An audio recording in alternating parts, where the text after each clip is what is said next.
Samo Radice, predsjednica zdravstva, ogromna sindikat. Ne znam. Tražu da je reći. Ne.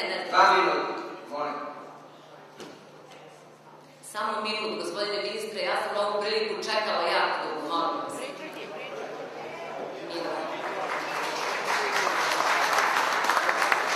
Ministar je sad pristala... Profite, samo 1 minut. Ja ovaj skup neću bojiti ni desnim, ni levim, ni drugovi, ni drugarice. Na ovaj susret sa vama sindikat sestara i tehničara čeka ravno 3 godine. Također ne želim ovaj skup da upoznajem sa time kakvih problema imamo iz poštovanja prema gospodinu Laziću, koji je pokušao da pokaže jedno ogromno razumevanje i jednu ogromnu korektnost.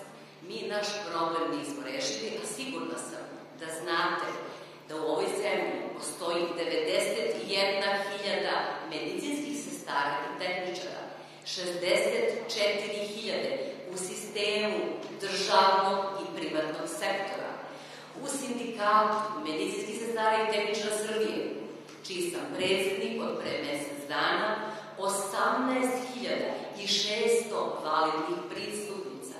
Neko, gospodine ministre, u vaše ime pravi potpuno jednu besmislenu priču, tako što pominje nekakve sporove, tako što pominje neke struje.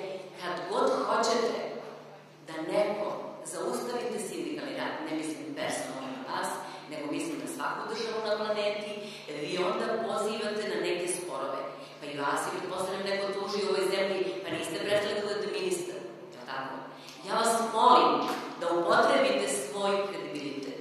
Ja sam također, i zaboravite na ovo, veliki levičar, i da pomognete sindikatu sestara i tehničara da konačno, kao jedan veliki strukovni sindikat, počne da radi na poboljšanju uslova u kojima živimo i radimo. Svi ste nekada, molim vas sigurno, dobili uslugu